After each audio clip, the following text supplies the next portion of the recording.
দোস্তারিতে হাইরে কি ঘটাইলেন রব্বানা হাইরে কি ঘটাইলেন রব্বানা তুমি যখন দিয়া যাইত শুনিলে সেই যন্ত্রণা। সমস্যা কি? তোমার সমস্যা কি? তোমার তো দেখতে জেন্টলি মনে হয়, তোমার শুরুটা তো ভালো ছিল, তোমার শেষ দিকটা নষ্ট হয়ে গেছে। আবার কি? হাসান শহীদ জহর কালিয়া আইরে হোসেন শহীদ কারবালায় হায়রে হোসেন শহীদ কারবালায়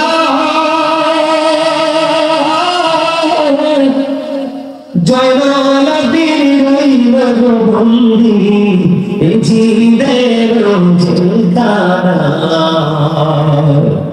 জরি বুন্দুন কইরে করব জরি বুন্দুন কইরে করব মাঝে নন কান্দে না বলি মাঝে নন কান্দে না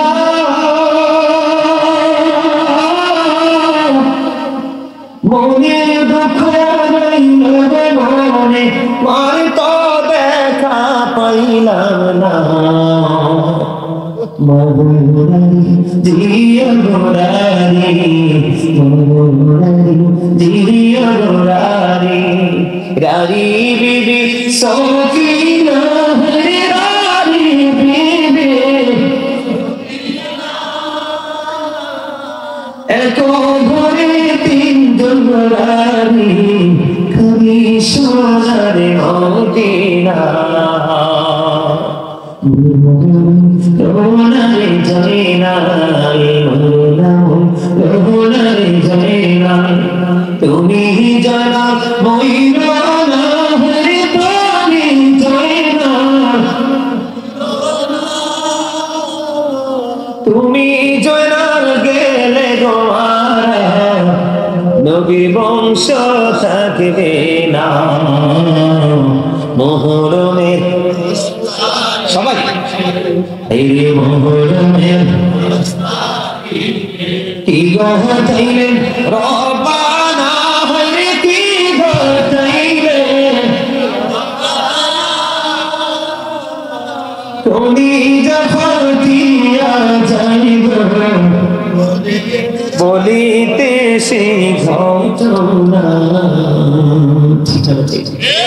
আরো করে বলেন, এখন কি আমাদের মধ্যে সেই গজল আছে? এগুলো সব আস্তে আস্তে করে উঠে যাচ্ছে, ঠিক কিনা বলেন? আসলে আহলে বাইতকে ভালোবাসার দরকার আছে। 61 হিজরি যখন হলো, আপনারা আমার দিকে তাকান, আহলে বাইতের শাহাদাতের পালা একটা একটা করে শেষ হয়ে গেল। তার আগে যিনি ইয়াজিদ বাহিনীর পক্ষ থেকে বন্ধু ইমাম হুসাইন এবং সঙ্গীদেরকে কারবালার ময়দান পর্যন্ত এগিয়ে নিয়ে আসলো, তার নাম হলো, তার নাম কি?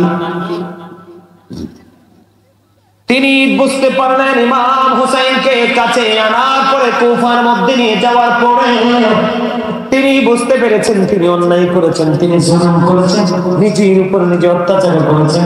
ওর সেটা বুঝতে পেরে এবার ইমাম হুসাইনকে ডাক দিয়ে বললেন, আমি তো আপনাদেরকে পাহারা দিয়ে কারবালা পর্যন্ত নিয়ে এসেছি, আপনি বলে দেন, আপনি বলে দেন এখন যদি আমি তওবা করি আমার আল্লাহ তওবা কবুল করবে কিনা? আপনারা বুঝেন নাই? আমি আপনাকে কুফাতে নিয়ে এসেছি, চারপাশে দুশমনের আপনাকে শহীদ করার জন্য লেগেছে। এটা আমি অন্যায় করেছি কারণ আপনি জান্নাতের সরদার, জান্নাতে যুবকের সরদার, রাসূলের কলিজার টুকরা মা খাতুনে জান্নাত ফাতেমার নূরানী সন্তান, ঠিক না? আমি আপনাকে কি করব? আমি আপনাকে এখানে নিয়ে এসেছি, আপনি বলে দেন আমি যদি এই মুহূর্তে তওবা করি আমার আল্লাহ তওবা কবুল করবে কিনা?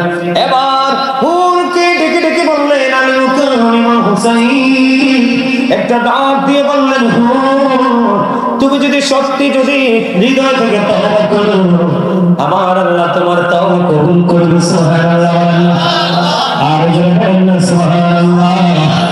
তোমার তওবা আমার আল্লাহ কবুল করবে। কথা শুনে তিনি খুশি হয়ে গেলেন। ও বন্ধু, তিনি তওবা করলেন, আল্লাহর কাছে ক্ষমা চাইলেন। এবার ইমাম হোসেন বললেন তুমি নেমে আসো। এবার ওই হুর একটা ডাক দিয়ে বললেন না না, আমি গোড়া থেকে নামবো না। কেন নামবো না? আমি আপনাকে কুফা পর্যন্ত দুশমনদের মুখে নিয়ে এসেছি। আমি আপনার জন্য সীসা ডালা দেয়াল হয়ে লড়াই করব। তার মানে আপনি আপনার পক্ষে যুদ্ধ করবো। সুবহানাল্লাহ বলেন না? নসিব কত খুশ নসিব যে বন্ধু জীবনের শেষ সময় তওবা করে আহলে বাইতের দলের অন্তর্ভুক্ত হয়ে নবীর পরিবারকে ভালোবেসে আল্লাহ দিনের প্রাপ্ত বান্দা হতে পারে। সুবহানাল্লাহ। তিনি বলে দিলেন আমি আপনার সামনে আমার এই দেহ পড়বে না, দেহ নামবে না। আপনার কদমে আমার লাশ, আমার শহীদ লাশ আপনার কদমে পড়বে। আপনার কাফেলার সদস্য হয়ে গেলাম।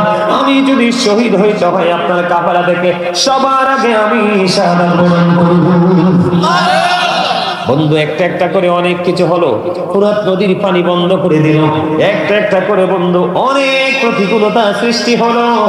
সর্বশেষে 61 হিজরিতে মুহররমের 10 তারিখে কারবালার ময়দানে একক যুদ্ধ শুরু হয়ে গেল। কি হয়ে গেল? একক যুদ্ধ শুরু হয়ে গেল। একক যুদ্ধ যখন শুরু হয়ে গেল, বন্ধুরে আমার আলী আকবর গেলেন বাবার কাছ থেকে অনুমতি নিয়ে। আলী আকবর যখন চলে গেল, আলী আকবর চলে যাওয়ার পরে বন্ধু দুশমনেরা আলী আকবরের উপর আক্রমণ করলো। আলী আকবর ওই দুশমনদের উপর বন্ধু আক্রমণ চালাতে চালাতে, আপনারা বলে গেলে চলবে না, একটা কথা বলে গেলে চলবে না, আজকে আমরা একটু বিরিয়ানি দিলে, একটা চা দিলে, একটা সিগারেট দিলে বন্ধু সত্যকে মিথ্যা বলি, মিথ্যাকে সত্য বলি। আমরা সাক্ষী দিয়ে ভালো মানুষকে পাঠায় দেই, ঠিক কেন বলে? আজকে আসার সময় একটা খবর দেখলাম। খবরটা কি জানেন? অনেক ভালো লাগলো ছেলেটার বক্তব্য শুনে। তার নাম কি কাফির নাকি জানি, তার বাড়ি নাকি কে আগুন দিয়ে পুড়িয়ে দিয়েছে। সাংবাদিকরা গিয়ে তাকে প্রশ্ন করলো, আপনি কি বলতে পারবেন আপনার বাড়িটা কে পুড়াই দিয়েছে? তিনি বললেন, আমি জানি আমার অনেক শত্রু আছে, কিন্তু আমি বলতে পারবো না কে আমার ঘরে আগুন দিয়েছে। আমি তো কাউকে দেখিনি। এখন আমি যাকে বলবো সে যদি এই কাজের সাথে যুক্ত না হয় তাহলে সে মারা মানুষ, সে তো বিপদে পড়ে যাবে। আমি না বুঝে কাউকে বিপদে ফেলতে পারি না। আলহামদুলিল্লাহ। খবরটা মজা লাগছে তো? ঠিক তেমনি ভাবে বন্ধু আপনারা দেখেন, 3 দিন পর্যন্ত পানির তৃষ্ণা, তাদের পানি নাই। ফুরাত নদীর পানি বন্ধ করে দিয়েছে। এরপরেও বন্ধ সত্যের পক্ষ থেকে লড়াই করেনি। একটা বার যদি আজিদের হাতে যদি হাত রাখতো গোটা পৃথিবী তাদের হয়ে যেত। কিন্তু তারা জানে পৃথিবী চিরস্থায়ী নয়, এই পৃথিবী একদিন ছেড়ে চলে যেতে হবে। এইবার কি করলেন না বন্ধু? আর কোন ধরনের কোনো আপোষ করলেন না। যুদ্ধ করতে করতে করতে করতে পানির তো তৃষ্ণা সইতে পারে না। সর্বশেষে দৌড়ে চলে আসলেন ইমাম হুসাইনের কাছে। এসে ডেকে ডেকে বললেন, বাবা বাবা গো, একটুখানি পানি দাও, একটুখানি পানি দাও। আমি যদি একটুখানি পানি পাইতে পারি তাহলে আমার নানার দুশমন, ইসলামের দুশমনদের উপর হায়দারি আক্রমণ চালাবো। বন্ধু, আল্লাহর কসম করে বলছি, আপনার আমার প্রাণের নবী তিনি বলে দিয়েছে, আপনার আমার প্রাণের নবী তিনি বলে দিয়েছে, বলেন ইয়া রাসূলুল্লাহ, ইয়া হাবিবাল্লাহ, ইয়া রাসূলুল্লাহ, ইয়া হাবিবাল্লাহ, ইয়া হাবিবাল্লাহ। শক্তি নাই।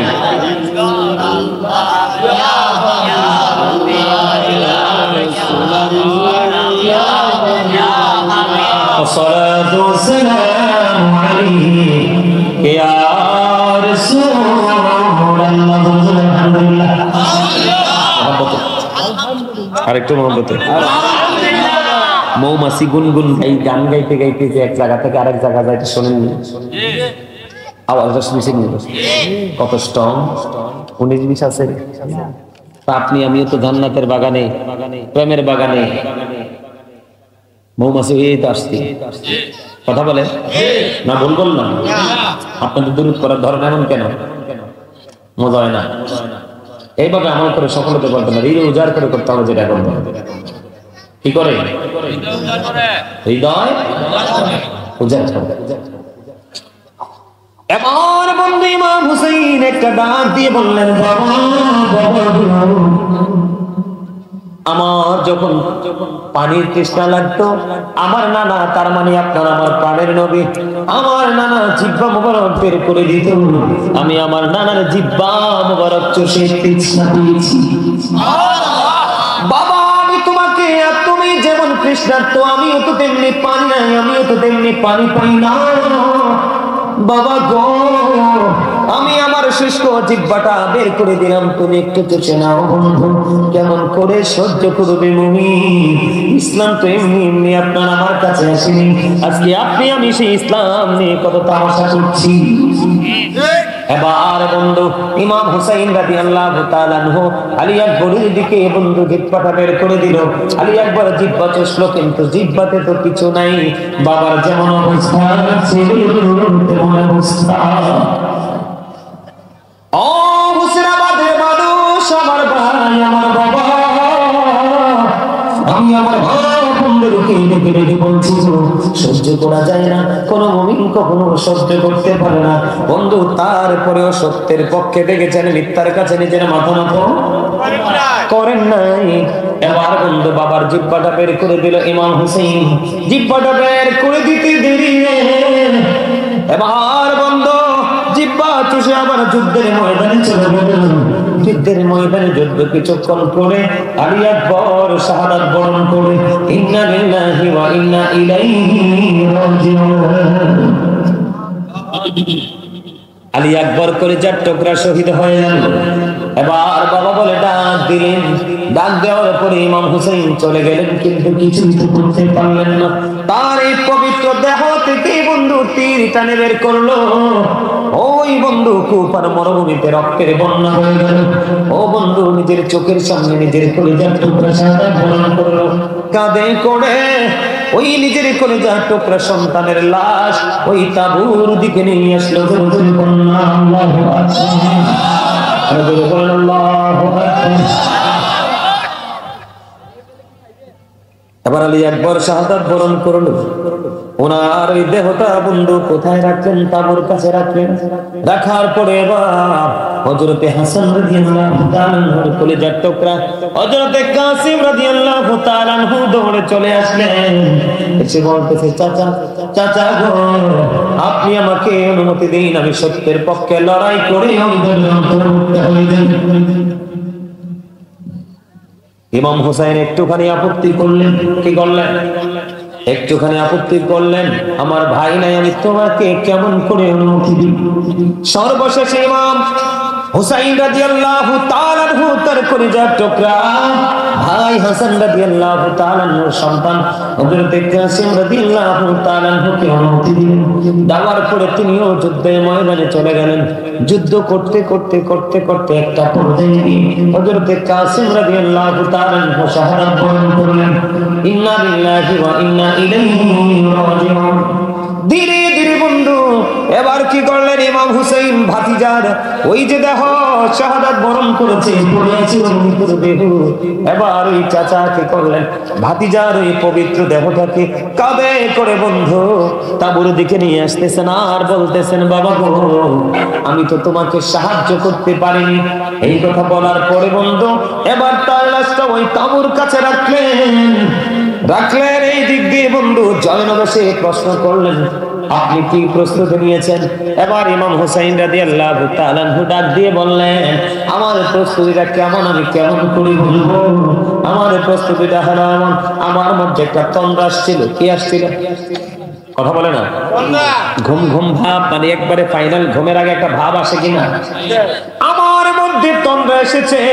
আমি তন্দ্রা আসার পরে আমি স্বপ্নে দেখলাম আমার নানা আমাকে ডেকে ডেকে বলছি, ও নানা, তুমি কিছু সময়ের মধ্যেই আমার কাছে আসছো। তার মানে ইমাম হুসাইন রাদিয়াল্লাহু তাআলা আনহু ইয়াজিদ বাহিনী শহীদ করে দিবে। কি করে দিবে? শহীদ করে দিবে। শহীদের সময় বন্ধু ঘনিয়ে এসেছে। এবার আমি আপনাদেরকে বলি, সব শেষ হয়ে গেল। আলিয়াস করো ওই দিক দিয়ে ছোট্ট আলিয়াস করো কেউ শাহাদাত বরণ করলো, তীর মেরে দিল, তিনিও শহীদ হয়ে গেলেন। ধীরে ধীরে ধীরে ধীরে এবার ইমাম হুসাইনের পালা। কিন্তু ইমাম হুসাইনের কাছে কেউ আসতে সাহস পায় না। কেউ নাকি এসে বন্ধু তীরের আঘাত করবে, কোন ভাবে আক্রমণ করবে, তারা সাহস পায় না। সর্বশেষে যৌথভাবে ইমাম হুসাইন রাদিয়াল্লাহু তাআলা আনহুকে বন্ধু আক্রমণ করলেন। আক্রমণ করার পরে এক পর্যায়ে তিনি কি করলেন, পড়ে গেলেন। পড়ে যাওয়ার পরে উনি প্রশ্ন করলেন, খেয়াল করবেন আমি কি বুঝাইতে চাইতেছি। একদিকে বন্ধু ইয়াজিদ বাহিনী কি এগেনিস্ট পার্টি কত হাজার, মুখস্থ করে রাখেন কত হাজার। সংখ্যায় বেশি দেখলে হক মনে করেন না প্রিয় ভাই, সংখ্যায় বেশি দেখলে হক মনে করে। সংখ্যায় বেশি কখনোই হক হওয়ার জন্য দলিল নয়। কথা কয় না কেন? কারণ আপনি যদি সংখ্যায় বেশি হলে হক মনে করেন, তাহলে আপনারা খেয়াল করেন বেঈমান কাফের মুশরিক ছাড়া শুধু মুসলমানের ৭৩টা দল হবে। আমার কথা কয় না? কার? মুসলমানের ৭৩টা দল হবে, ৭২টা দল যাবে জাহান্নামে, আর একটা দল মাত্র যাবে জান্নাতে। তাহলে ৭২ দল হইলে অনেক বেশি বন্ধু, ১৯৯৯ জনই জাহান্নামের, একটা লোক মাত্র জান্নাতি। এই জন্য বলছি বন্ধু, বেশি হলে হক নয়। বুঝানোর জন্য ইমাম হুসাইন পড়ে গেল। তিনি যদিও পড়ে যায়, ওনার হোশ পরিপূর্ণ আছে। উনি ডাক দিয়ে বললেন, এখন কি নামাজের সময়? নামাজের সময় কয় আমাকে একটু সুযোগ দাও, আমি নামাজ পড়ব। কিন্তু যিনি একটু পরেও কি হয়ে যাবে, শাহাদাত বরণ করবে, তারপরেও সেজদা ছাড়ে নাই। আর আপনার আমার দুনিয়ায় কোনো কাজ নাই, খাইয়ার গুড়ি হাইয়া আলাস সালাহ শোনার পরে মসজিদে যাই না। আর যারা যায় তাদেরকে নিয়ে আর কি করি? কথা বলেন না কেন? ভুল বলেছি? আমি কি ভুল বলেছি? ইমাম হুসাইন রাদিয়াল্লাহু তাআলা আনহু তিনি বললেন, তোমরা আমাকে একটুখানি সময় দাও, আমি একটু নামাজ পড়ি। তিনি কি করলেন? জোহরের নামাজ পড়ে নিলেন ওই কারবালার ময়দানে। শত্রুর মেলায় পড়ে জোহরের নামাজ শেষ হয়ে গেল। এবার বন্ধু সীমাত চলে আসলো ইমাম হুসাইনকে শাহাদাত শহীদ করার জন্য। এবার যখন সীমার আসলো, সীমারকে ইমাম হুসাইন একটা ডাক দিয়ে বলল, সীমা তুমি তোমার বুকের জামাটা একটু খোলো, আমি তোমাকে একটুখানি দেখবো। বুঝে নেন, সিমটম জানান। কি করো? তুমি তোমার বুকের জামাটা একটুখানি খুলো, আমি তোমাকে একটুখানি দেখবো। এই কথা বলার পরে সীমার কি করলেন? বুকের জামাটা খুললেন। খোলার পরে আবার চাইয়া দেখলেন তার বুকের মধ্যে সাদা সাদা শ্বেত চিহ্ন দেখা যায়। নাউজুবিল্লাহ। কি দেখা যায়? শ্বেত চিহ্ন। বুঝেননি? আমাদের মধ্যে অনেক মানুষ আছে না, শরীরের বিভিন্ন জায়গা সাদা হয়ে যায়, ঠোঁট সাদা হয়ে যায়, পা সাদা হয়ে যায়, বিভিন্ন এই রোগটাকে হাদিসের ভাষায় কুষ্ঠ রোগ বলা হয়, আবার দহন রোগ বলা হয়, আবার আমরা বাংলাদেশের মানুষ এটাকে শ্বেত রোগ বলি। শ্বেত চিহ্ন যখন দেখতে পাইল, এবার বন্ধ ইমাম হুসাইন একটা ডাক দিয়ে বলে, রে সীমা, তুই তো সেই বদকিসমত রে সীমা, তুই তো সেই বদকিসমত। আমার নানা পৃথিবী ছেড়ে চলে যাওয়ার আগে তিনি বলে গেছে, সাদা দাগের কিছু কুকুর আমার বাগান হরণ করে নিয়ে যাবে, তার মানে ইমাম হুসাইনকে শহীদ করে দিবে। জুড়ে জুড়ে বললাম বন্ধুরি আমার। এবার কি করলেন? ইমাম হুসাইনের পবিত্র দেহে থেকে মাথা মুবারক আলাদা করে ফেললেন। ইন্না লিল্লাহি ওয়া ইন্না ইলাইহি রাজিউন। এবার বলেন না নাউযুবিল্লাহ। আপনার শুধুমাত্র ইমাম হুসাইন রাদিয়াল্লাহু তাআলা আনহু মাথা যখন আলাদা করে দিল, মাথাটা আলাদা করে দেওয়ার পরে বন্ধু ইয়াজিদ বাহিনী ক্ষান্ত হয়নি। শুধুমাত্র ইয়াজিদের কাছ থেকে দুনিয়া লোভী হয়ে পুরস্কারের আশা। কিসের আশায়? আরো যারা বলেন না কিসের আশায়? পুরস্কারের আশায় মানুষ এমন জঘন্য কাজ করেনি। একদিকে জান্নাত আর একদিকে জাহান্নাম। নবীর কলিজার টুকরা হারে ভাই হলো কি জান্নাত, ও বন্ধু আর ইয়াজিদ বাহিনী হলো জাহান্নাম। কথা কি বুঝতে পারছেন আমার? যেমনি আপনারা ভালো লাগেনি ওয়াজটা? আমি ওয়াজটাকে একটু চতুর্দিক থেকে মূল জায়গায় তুলে ধরে বন্ধু আলোচনাটা গোছাবো, আপনারা একটু ধৈর্য ধরেন, কারণ ওয়াজটা তো প্রতিদিন হবে না, বছর একদিন হবে।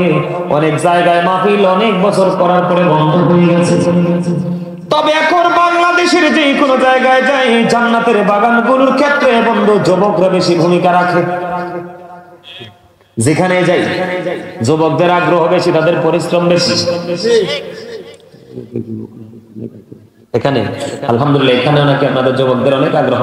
রফিক ভাই আমাকে বলছে যে যুবকদের জন্য বেশি করে দোয়া করবে, কারণ আমাদের এখানকার যুবকরা অনেক বেশি আগ্রহী। ওয়াজটা শোনার দরকার আছে না?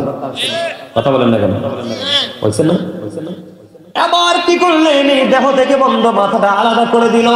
ওই কুফার মরুভূমিতে বন্ধু ইয়াজিদ বাহিনী, ইয়াজিদের কাছ থেকে পুরস্কারের আশায় ওই জান্নাতি যুবকের সর্দার, জান্নাতি যুবকদের লিডার ইমাম হুসাইন, ওনার এই পবিত্র মাথাটাকে ওই ধুলাবালির মধ্যে পদদলিত করেছে। নাউজুবিল্লাহ বলা, আর ওদের বলেন না নাউজুবিল্লাহ। হাদিস শরীফ দ্বারা প্রমাণিত, ইমাম হোসেন যখন শাহাদাত বরণ করেছে বন্ধু, জিনেরা পর্যন্ত ক্রন্দন করেছে।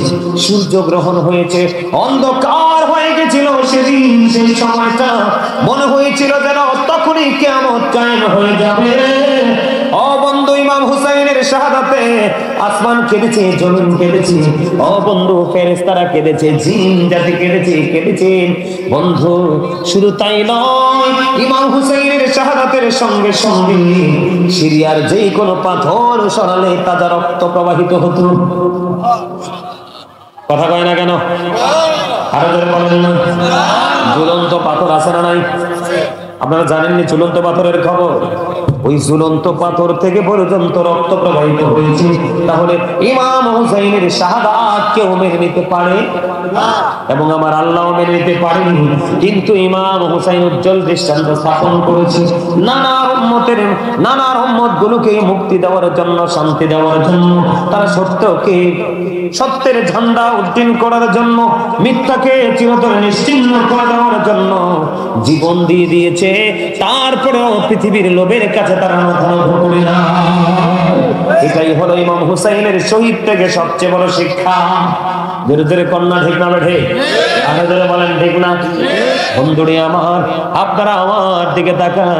ইয়াজিদ বাহিনী আবার কি করলেন? ইয়াজিদ বাহিনী ইমাম হুসাইনের মাথা নিয়ে বন্ধু রওনা হলেন ইয়াজিদের বাড়ির দিকে।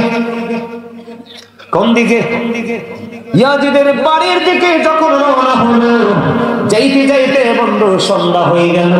রাস্তার মধ্যখানে তারা তাবু গাড়লো, রাস্তার মধ্যখানে তারা তাবু গেড়ে ইমাম হুসাইনের মাথাটা নিয়ে আশ্রয় নিল। পাশে ছিল এক খ্রিস্টান পাদ্রীর বাসা। এক খ্রিস্টান পাদ্রী বসবাস করত।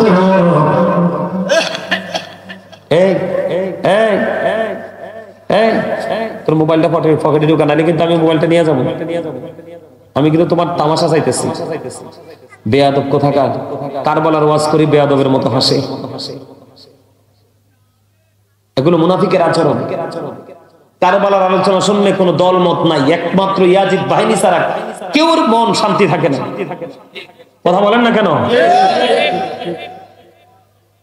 ইয়াজিদ কারবালা এমন একটা শিক্ষার জায়গা, এমন একটা হৃদয় বিদারক জায়গা, হৃদয়ের যন্ত্রণার জায়গা। মহারাম মানুষ আসলে এখনো মুরব্বীরা কান্দে, ওই গজল শোনে। এগুলো আস্তে আস্তে করে সব কি হচ্ছে? আপনারা নিয়ে সামনে থেকে আওয়াজ শোনেন না।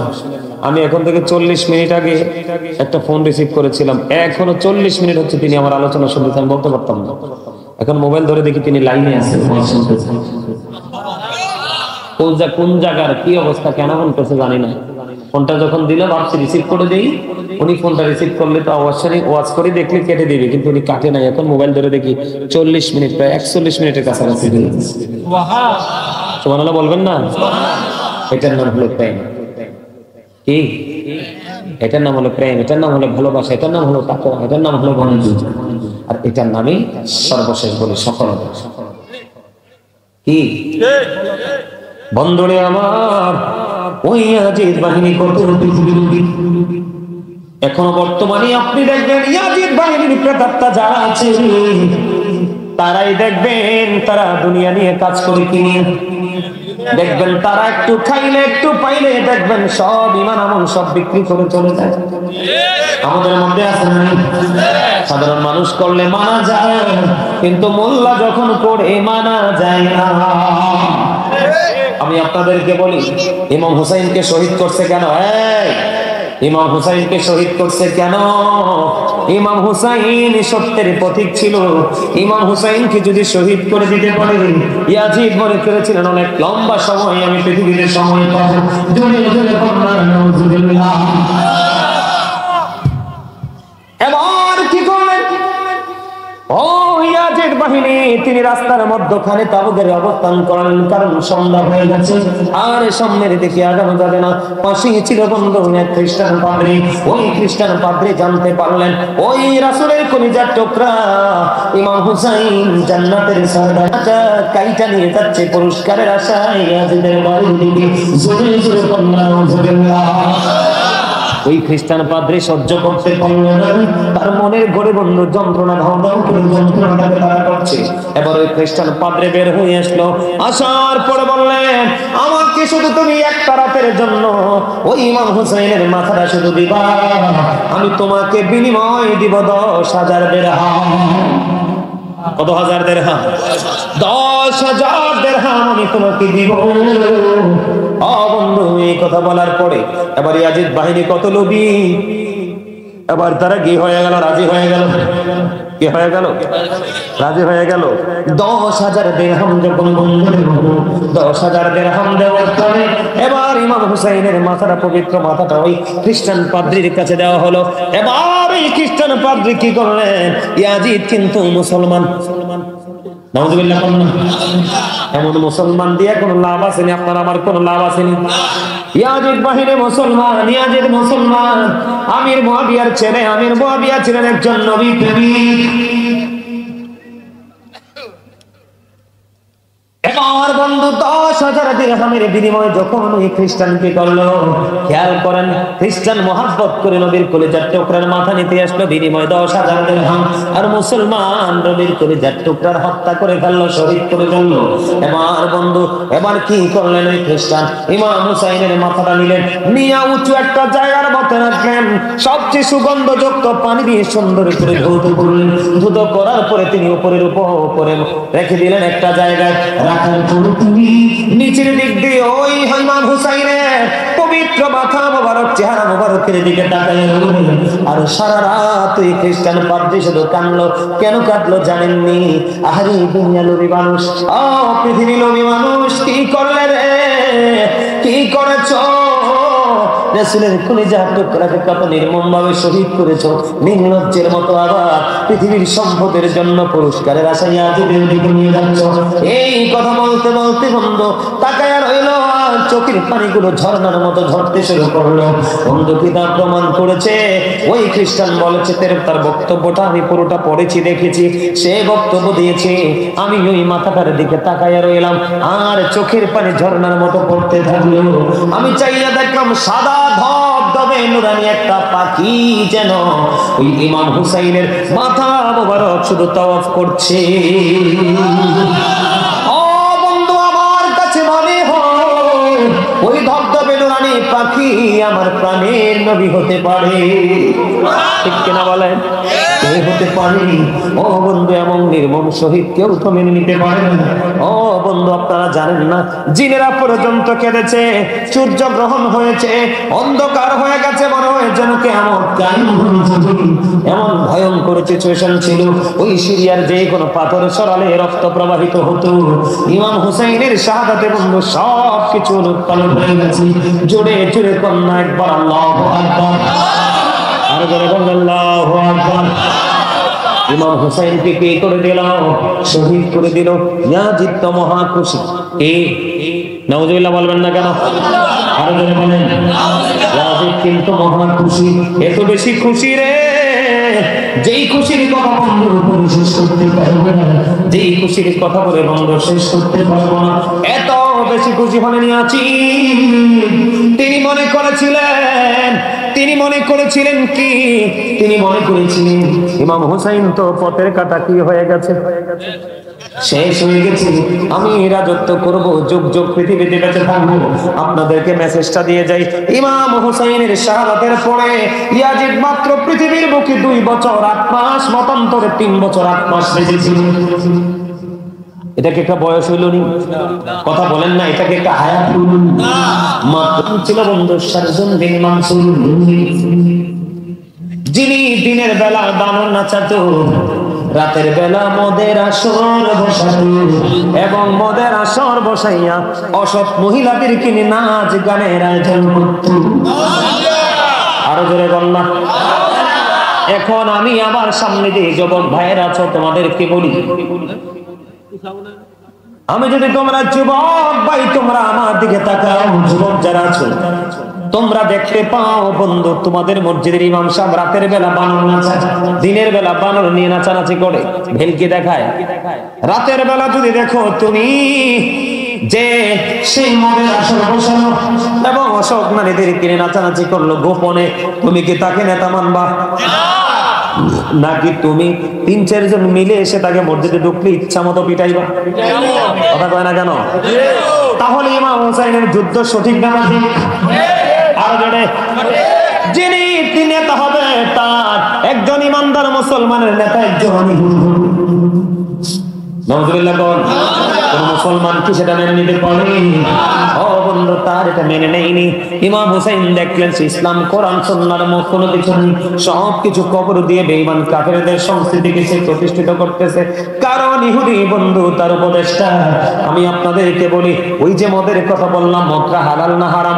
আল্লাহ কোরআনে বলেছেন, ইন্নামাল খামরু ওয়াল মাইসিরু ওয়াল আনসাবু ওয়াল আজলামু রিজসুম মিন আমালিশ শাইতান ফাজতানিবুহু লাআল্লাকুম তুফলিহুন। আমার আল্লাহ জানিয়ে দিয়েছেন, মদ, জুয়া, মূর্তি, ভাগ্য গণনা, ঘৃণ বস্তু শয়তানের কাজ। কি চা খাইতে নিয়েছে? তাহলে দিয়ে দে, এক কাপ চা দে। কি দাও? তোমার কাছে আইছে, চাওয়ালার কাছে আইলে বুঝতে পারবো চাইলেই কথা কানা কিনলে। আরে ধরে এই কথাটা না কইলে কি তারা হাসলোই নেই? হ্যাঁ, আমি কই চাই সবাই হাসক, সবাই কি হোক। আরো জোরে।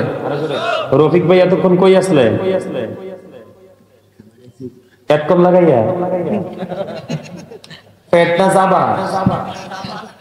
চিন্তা করেন, আমি যে স্টেজে উঠছি 2 ঘন্টা হয়েছে। কয় ঘন্টা? আমি 11:30 বাজার 2 মিনিট আগে স্টেজে আসছি, এখন বাজে 1:30টা। কয়টা? 2 ঘন্টা হয়েছে। এই লোক বলে 2 ঘন্টা ভাত খাইছে, কিছু কম লাগেনি? কম এখন তেরা ওয়াজ করে লাভ হইব কি? আরে আমার কথা হ্যাঁ আমার দাওয়াত দিলে কি হয়েছে? এই ওয়াজ করে লাভ হইব? ওয়াজ এর আগে অন্ত হইব না? এই বছর ওয়াজটা হুজুরে কি করছে এটা মজা বুঝবে না, আগামী বছর আরেকটা বিষয় দিতে হবে। হ্যাঁ, আপনি কোন যেই ব্যক্তি 2 ঘন্টা লাগাইয়া 2 ঘন্টা লাগায় খাবার খায়, এই ব্যক্তির মাথায় ওয়াজ ভিক্ষা থাকবো না? এটা বাইরে হইব? এইভাবে করলে হবে? যারা মাহফিলের আয়োজন করবেন আপনারা সবচেয়ে সম্মানী পাওয়ারফুল পারসন। আপনাদেরকে ওয়াজ বেশি করে শুনতে হবে, আপনাদেরকে ওয়াজ বেশি করে বুঝতে হবে, আপনাদেরকে ওয়াজের মজা আগে নিতে হবে, ঠিক কিনা বলেন? আমার দিকে তাকানো বন্ধু। ইয়াজিদ ছিলেন একজন বন্ধু ইহুদির তালে চলা মানুষ। দিনের বেলা বানর নাচাতো, দিনের বেলা তিনি বানর নাচাতো, রাতের বেলা অসৎ নারীদের কিনে মদের আসর বসাতো। এখন এইটা নবীজির কলিজার টুকরা জান্নাতের সার্ভার লিডার উনি মানতে পারেনি। উনি সেটা জি বলে আমি না করে আপনারা কোনদিন জিএল লগে না ডাইছি নি, পরে না জিএল লগে না ডাইছি। আমি কিন্তু ডেঞ্জারাস পারসন, আপনারা আমার জানেন। আমি দীর্ঘ যুগের পর যুগ 2 যুগের উপরে শিক্ষকতা করেছি মাদ্রাসায়। আপনারা যারা বুদ্ধিমান তারা আমার প্রথম দিকের আলোচনা শুনে বুঝতে পারছেন। তা আপনারা তো সাধারণ তৃণমূল পর্যায়ের মানুষ, একটু যদি সুর দিয়ে ওয়াজ না করি পরের দিন রফিক বেড়ে গাইল দেবেন সব দিন। ঠিক আছে, কইবেন কইতে হুজুর তৈরি আনছেন, মেয়ে কবিতা কয়ে গেছে। নাইলে আপনাদের কাছে কেমন ওয়াজ শোনাইতাম যেটা আপনাদের ব্রেইনে একবারে খুব সূক্ষ্মভাবে ঢুকতো। বুঝতে পারছেন? আমার কথাগুলো একটু স্টেট ফরওয়ার্ড, এটা খারাপ লাগতে পারে কিন্তু কথাগুলো সত্য। কথাগুলো কি? আমি রফিক ভাইরে যা কইছি সামনে পিছনে একটা ওয়ার্ড উচ্চারণ করব না, কারণ করলেই হবে বিপদ, আমার বিপদ। করলেই কি আর এটা হলো আমার জন্য বিপদ। কারণ বিপদ যে গায় তার মতো নিকৃষ্ট পৃথিবীতে আর কেউ হতে পারে। আপনি গীবত যার গাইলেন, আপনি তার গোশত খাইলেন, কাল হাসরের ময়দানে ওই ব্যক্তিকে আপনার সামনে তুলে দেওয়া হবে। আল্লাহ বলবে তার গোশত কামড়ায় কামড়ায় খা, কামড়ায় কামড়ায় খেতে থাকবে, মুখটাকে শুধু বেঞ্চাতে থাকবে, চিৎকার করতে থাকবে, কিন্তু মরতে পারবে না, বিহা ওয়ালা ইয়াহইয়া, বাঁচতেও পারবে না, ওয়াল্লাহু আনহাদিয়া গায়বিন, পালাতেও পারবে না। যাবেন কই? উপায় আছে নি? বাঁচারও সুযোগ নাই, মরারও সুযোগ নাই, পালাবারও সুযোগ নাই। ইন্না বাতাসা রাব্বিকা লাশাদীদ, দৌড় দেওয়ারও সুযোগ নাই, আল্লাহ ধরবে খুব শক্ত করে। কি কইরা? আমার ওয়াজ বুঝতেছেন আপনারা? ব্রেনে ঢুকতেছে? বন্ধুরে আমার দিকে তাকান। ইয়াজিদ বাহিনী, ইয়াজিদ এবং তার বাহিনী বন্ধ ক্যারেক্টারলেস ছিল, চরিত্রহীন ছিল। তার কারণ হলো এমন কোন নষ্ট কাজ তার বাজ নাই যে করে নাই। 61 হিজরিতে কারবালা হলো, 63 হিজরিতে বন্ধ মদিনায় হারার ঘটনা ঘটেছে। এমন ঘটনা 3 দিন পর্যন্ত মসজিদে নববীর মধ্যে তারা আযান দিতে দেয় নাই, নামাজ পড়তে দেয় নাই, গোড়া রাস্তা বল বানিয়েছে।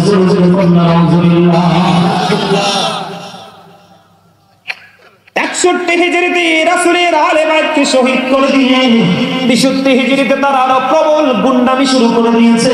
ওই গুন্ডামিটা হলো কেমন জানেননি?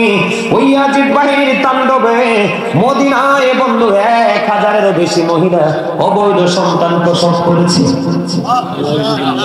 এত আস্তে কারবালা হয়েছে 61 হিজরিতে, ঘটনা ঘটেছে 63 হিজরিতে বন্ধু। 3 দিন পর্যন্ত বন্ধু জিলহজের চাঁদের 3 দিন পর্যন্ত মদ খাওয়া, জুয়া খেলা, ধর্ষণ, খুন খারাপি সব ইয়াজিদ বাহিনী বৈধ বলে ঘোষণা দিয়েছে। তাদের এই বৈধতার ঘোষণা দেওয়ার পরে যেই মসজিদে নববীতে নামাজ পড়লে কি করলে? যেই মসজিদে নববীতে নামাজ পড়লে, বন্ধু মদিনার হেরেমে নামাজ পড়লে 50,000 রাকাতের সওয়াব পাওয়া যাবে। ওই মদিনার হেরেমে, ওই মদিনায় মসজিদে নববী, ওটার মধ্যে 3 দিন পর্যন্ত আযান দিতে দেয়নি, নামাজ পড়তে দেয়নি, ঘোড়া রাস্তা বল বানিয়েছে। জোরে জোরে বলুন না নাউজুবিল্লাহ। এটা কি ইমাম হুসাইন মেনে নিতে পারত? এটা তো তার চরিত্র আগে এমন ছিল। 1000-এরও বেশি নারী অবৈধ সন্তান প্রসব করেছে। যেই সন্তানগুলো জারজ, ওই ইয়াজিদ বাহিনী বন্ধু তাদের উপর হায়নার মতো আক্রমণ করেছে। আমি আপনাদেরকে বলি, কোন যুক্তি তর্ক ছাড়া, কোন ঝগড়াঝাটি ছাড়া 700-এরও বেশি সাহাবীকে ইয়াজিদ বাহিনী হত্যা করেছে। 10,000-এরও বেশি মদিনার সাধারণ জনগণকে হত্যা করেছে। আপনারা বলেন, এমন নষ্ট চরিত্রের মানুষের সাথে কি আপোষ হয়? হয় না। আপনারা সেই আপোষ করতে চাই? তাহলে আমাদের কি করতে হবে? ইয়াজিদ বাহিনীকে বয়কট করতে হবে এবং ইমাম হুসাইনের আদর্শকে ধারণ করে, লালন করে বাস্তব জীবনটাকে বাস্তবায়ন করতে হবে। আর এই বাস্তবায়নের জন্য আপনাদের দরকার হক্কানি আলেমদের প্রয়োজন। কার প্রয়োজন? কথা বলে না কেন? হক্কানি আলেমদের প্রয়োজন। কিসের প্রয়োজন? হক্কানি আলেমদের প্রয়োজন। কারণ হক্কানি আলেমদের সাথে যুক্ত থেকে আপনি একটার পর একটা আলোচনা শুনে শুনে নিজেদের লাইফ স্টাইলকে চেঞ্জ করতে পারবেন। আল্লাহ আমাদের সবাইকে কবুল করেন। সকলে বলেন আমিন। 5 ওয়াক্ত নামাজ পড়বেন, হালাল পথে রোজগার করবেন, যেই পথে চললে আল্লাহ রাসূল খুশি সেই পথে চলার চেষ্টা করবেন। আল্লাহ কবুল করেন। সকলে বলেন আমিন। আজকের এই মাহফিলে আপনারা কি সবাই খুশি নাকি বেজার? আপনারা আজকের মাহফিলে সবাই খুশি? আপনারা যারা এখনো পর্যন্ত বাইরে আসেন সবাইকে বলছি মাহফিলে চলে আসেন। আমার আলোচনা শেষ, আমি আর আলোচনা করব না। আপনাদের সবাইকে আরে কইতে হবে না, নিয়ে আরে কোন লাগতো না তো। আমার আগে যেটা মুখ খুলছে আমি কি বুঝি নাই? কথা বল না কেন? ওই আরেকটা সিস্টেম থেকে আমার সাইড কাউন্টার দেয়। এই কারণে আমরা যে কোনো প্রোগ্রামে যাই না। অনলাইনে দেখবেন হাজার হাজার লক্ষ লক্ষ মানুষ আসে, মই পোকের মতো মৌচাকে মোবাজিনে বসে বসে থাকে। মুসল্লির জিগাই তাওয়ারক নিবি নেই, নিবানি কয় না হুজুর তাওয়ারকের লেগে আইছি, আমরা লেগে আইছি। আমরা লেগে আইছি মানেই তো প্রেম। সুবহানাল্লাহ বলে না? আমি মনে করছিলাম রফিক ভাই থেকে বোকা আন্দি দি সালা কনের আগে সুবহানাল্লাহ কইয়ে ফেলছে। আলহামদুলিল্লাহ বলেন আরে দেরে আর একটু মহব্বতে বলেন না আলহামদুলিল্লাহ। আলহামদুলিল্লাহ মানি নতুন অল প্রেজ ইজ টু আল্লাহ। সমস্ত প্রশংসা আল্লাহর জন্য। লাভ ফর আল্লাহ, ভালোবাসা আল্লাহর জন্য। হেড ফর আল্লাহ, ঘৃণাও আল্লাহর জন্য। আমরা এখানে যা করবো আল্লাহর জন্য, সিস্টেমটা একটু বেশি। আল্লাহ যাদেরকে দাওয়াত দিয়েছেন তাদের কথা শুনে প্রেম লাগাবো রাসূলের সাথে, আর রাসূলের সাথে প্রেম লাগলে অটো আল্লাহর সাথে প্রেম হয়েছে। ওয়াজ করেছে কে? আল্লাহ, কোরআনে প্রমাণ। মসজিদের মিম্বরের জন্য আপনাদেরকে একটু নগদ সাহায্য করতে হবে, রাজি আছেন? ওমা সব দিশন স্টার্ট কি খেয়ে গেল? দিবেন না? আমি কি কইছি আপনাকে বাড়ি থেকে বিক্রি করে এনে দেন, গয়নাগাটি বিক্রি করে দেন, জায়গা জমি বিক্রি করে দেন, এটা কি বলছি? আমি বলছি নগদ দিতে হবে। তো নগদ 1 টাকাও হতে পারে, 1000ও হতে পারে, হয় পারে না? কথা পারে না। আপনারা কই যাইতেন? কারে 2 ঘন্টা তো ওয়াজ করছি, তো এই ওয়াজ শুনে লাভ হলো কি?